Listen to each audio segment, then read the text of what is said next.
they're mostly referring to is like women within like the dating market. So a lot of times it's about like single women in their 30s, particularly because there has been this notion that your fertility drops after a certain age, it peaks in your 20s, and once you're not fertile anymore, God forbid, like you're just useless to society.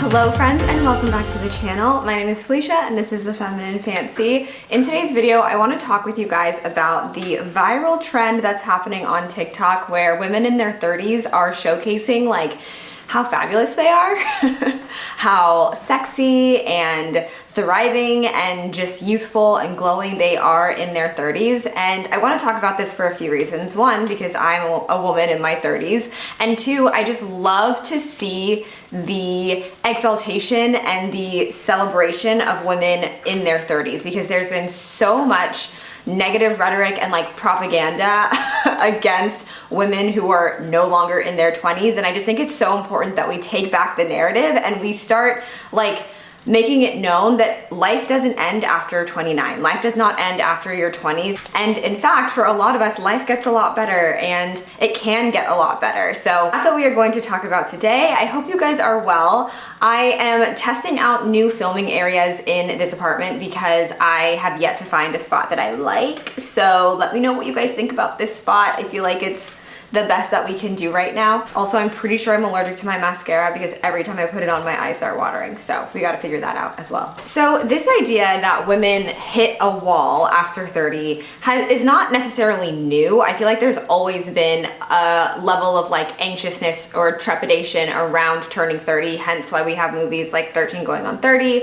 And I just feel like other forms of media have emphasized like this really intense like shift of who you are and your identity as a woman when you turn 30. So it's not anything new, but I feel like in the last probably 5 years, as long as I've actually been making content, I've seen various podcasters or other YouTubers talk about, particularly men, talking about like how women hit a wall at 30. And I think what they're mostly referring to is like women within like the dating market. So a lot of times it's about like single women in their 30s, particularly because there has been this notion that your fertility drops after a certain age, it peaks in your 20s, and once you're not fertile anymore, God forbid, like you're just useless to society. And so I feel like in the last few years, I have seen more and more content within certain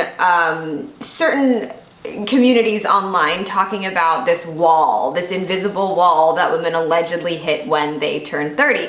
And I find it really interesting and fascinating because it's almost like where people are talking out of two sides of their mouth, right? It's like on the one side, it's like, oh, you really peak in your 20s, and that's like when you're at your hottest, your healthiest, and you're like most vibrant and fertile and whatever. But then at the same time, we have so many examples of women in their 30s and beyond who we look up to and who we revere as like important and influential and beautiful women in society. I think one of the most notable characters in media who was in their 30s in the show when the show was airing is Carrie Bradshaw. In season 1 of Sex and the City, Carrie Bradshaw was 32 years old. Now, I've actually never seen Sex and the City, but I've seen enough clips to kind of piece it together.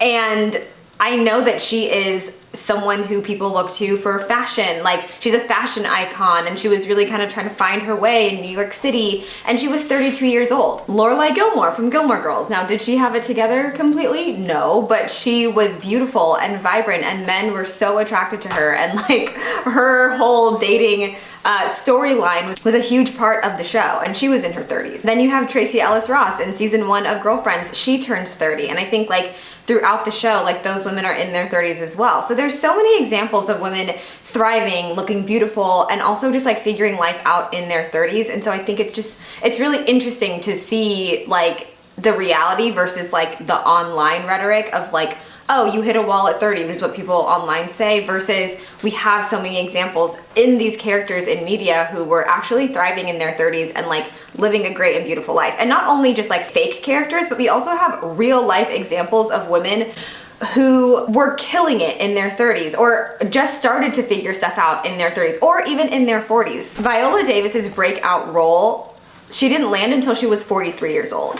And Issa Rae was 31 when she got the HBO deal for Insecure. Like, we have so many examples that we can turn to for inspiration and to see that life does not stop at 29 and you can actually continue living a very beautiful and vibrant life well into your 30s. Now, of course, I'm not here to just say, oh, life just is fabulous and perfect and wonderful. Obviously, things do shift in your 30s. Like, I know for me, I've spoken on my Patreon at length about some of my reproductive health issues that have arrived in my 30s and things that I did not have to worry about in my 20s. And yes, it can be a bummer, and it's not always like it's just not the most fun to deal with. And if you don't have any of that stuff, please count your blessings, because dealing with like PCOS or fibroids or endo or any of those things really, really sucks. And for a lot of us, it doesn't show up until we are in our 30s, which is not fun. I'm not gonna sit here and say like, oh yeah, it's a blast. It's not. But that doesn't take away from the fact that there is also a feeling of like genuine groundedness that can occur in your 30s if you're open to it. And also if you don't live life in the rearview mirror. Like, if you're not constantly looking back at your 20s and being like, wow, things were so much better then. Everything was so much better and more fun when I was in my 20s, and I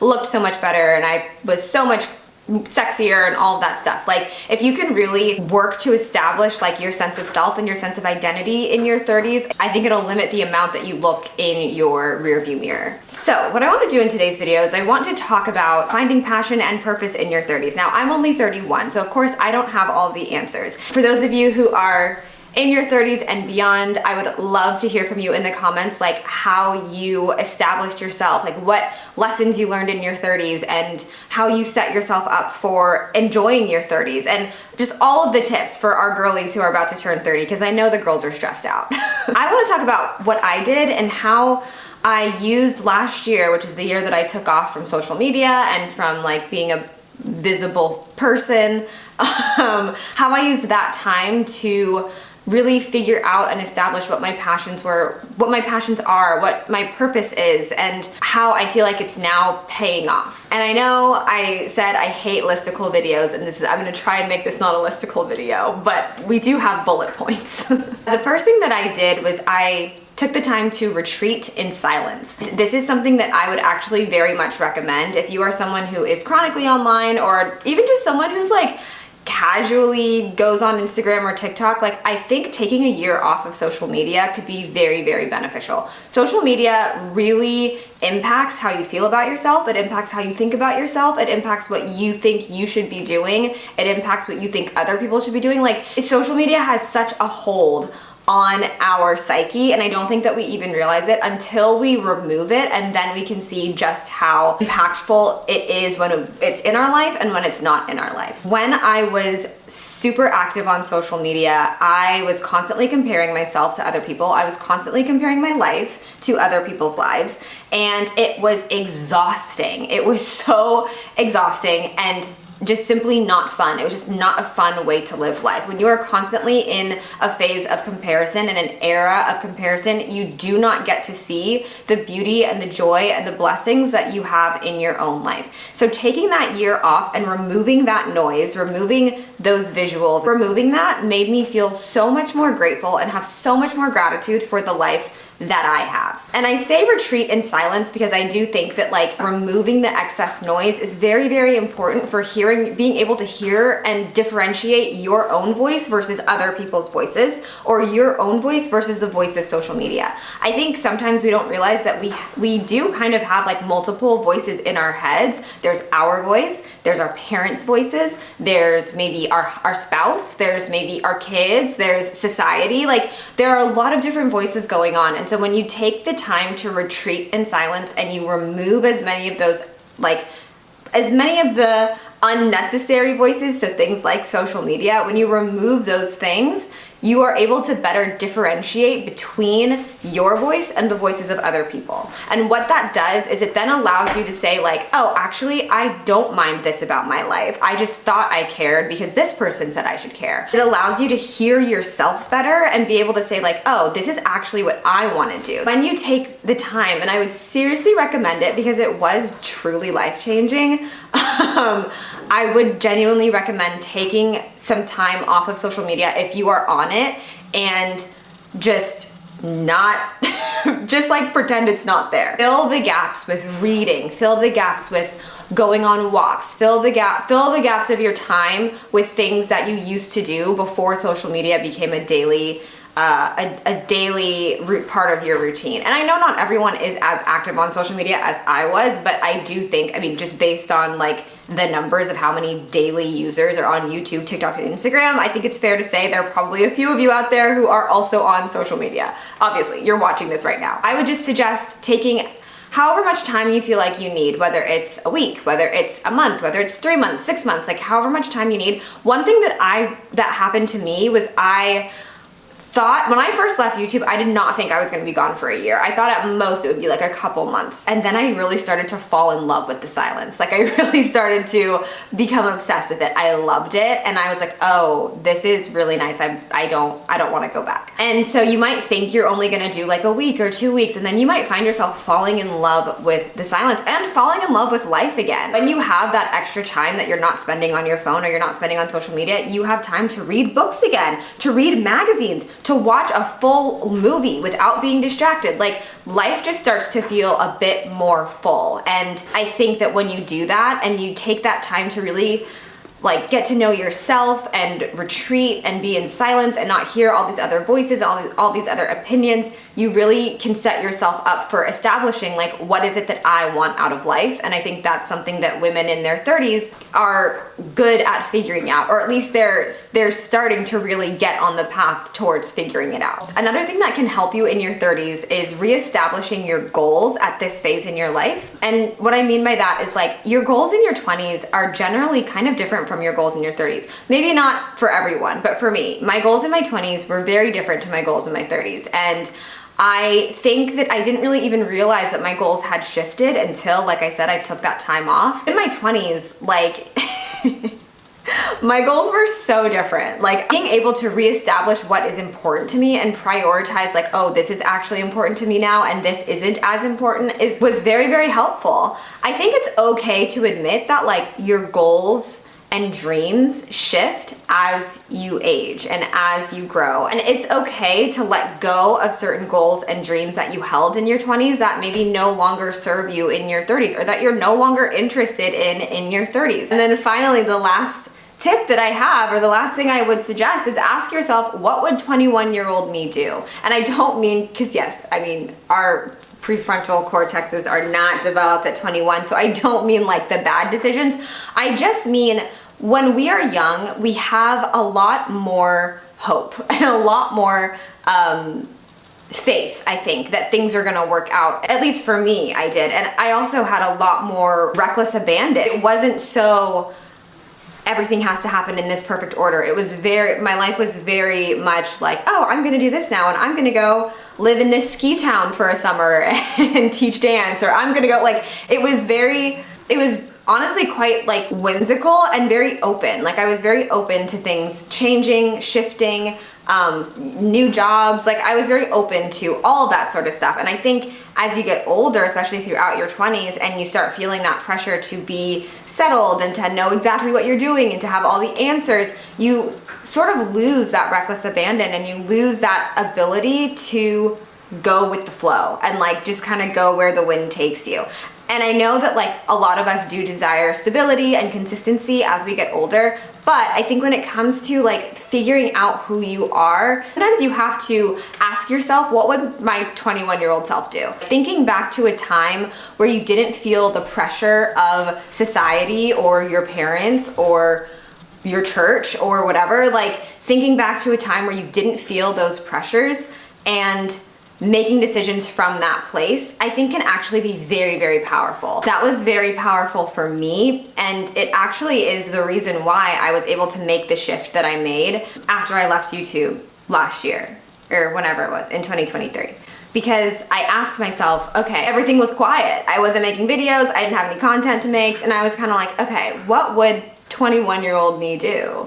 And I was like, she would pivot, and she would pivot hard. 21-year-old me would definitely have started a flower farm. Like that's for sure something, some random stuff that I would have done at 21. And so doing it now at 31 has been so fulfilling because I'm not allowing the pressures of society and the pressures of age get in the way of what I want to do. And I think that's how I want to wrap this all up, is like, yes, there are certain things that change as you age, obviously. We're not stupid here. We're not saying that like, oh, whatever, you're exactly the same at 35 as you were at 25. Whatever. That's not necessarily the truth for many of us. Health-wise, physically, spiritually, like you change so much in a decade. But at the same time, your age does not have to define what you do in life. It really doesn't.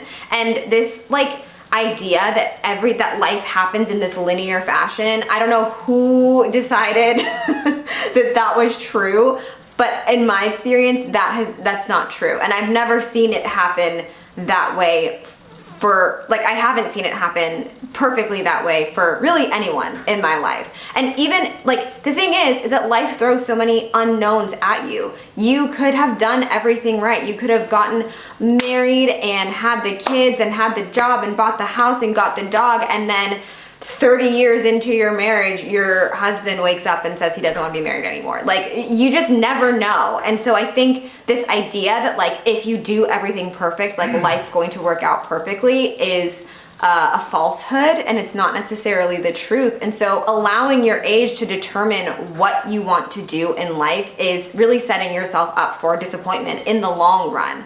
I think a better way to approach being in your 30s is first with gratitude and acceptance, and just being like thankful for making it to this decade, because some people don't, a lot of people don't. And then establishing like, how do you want your 30s to feel? How do you want your 30s to look? And making decisions that are in alignment with that by clearing out the noise, retreating in silence, and also allowing yourself to make decisions from a version of you that you still hold really deeply and that you still hold really close. The 21-year-old version of me, I still hold her super, super closely, and she helps to inform the decisions that I make now at 31, and I think that that's really special. Just because I'm 31 now does not mean that I can't still have goals and have dreams, and that the younger version of myself isn't there to help me. You are both the age that you are right now, as well as all of the ages that have come before.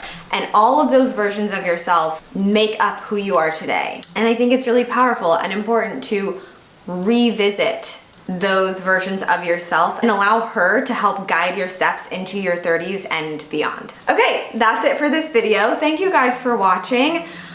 Quick housekeeping announcements. If you've made it this far in the video, then I know you want to hear them probably. First, as far as this channel, I am unsure of the posting schedule, clearly. I actually had another video that I filmed for this channel, and I always send my videos to my mom first, and she was like, yeah, this isn't it. So I apologize for the long wait between my last video and this one. I'm hoping to get a video out every other week, if not like maybe once a month or every 3 weeks. But you know, when I first started this channel, I was putting videos out every 2 days, and eventually that led to burnout, and so we're not going to do that again. But yeah, you can probably expect every other week, if not every three weeks. That's what we're going to aim for here. Second announcement is, if you haven't already, I would suggest subscribing to my lifestyle channel, the Marigold Manor. We recently reached 10,000 subscribers over there, which is super, super exciting. It's fun, it's lighthearted, it is lifestyle, it's homemaking, it's hosting, it's all those good things that I used to talk about over here, but it's just in a more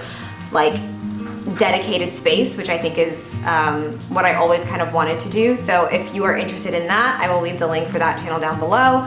You can always find extra content on my Patreon, as well as on Instagram for photos and occasional reels. I will link that down below as well.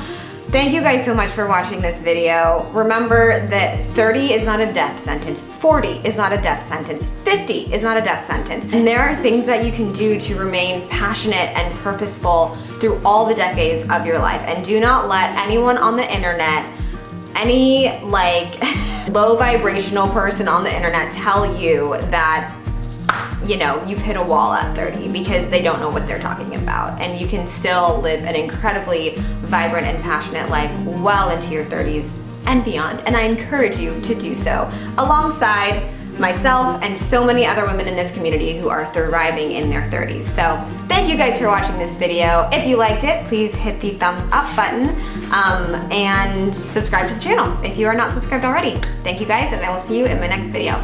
Bye!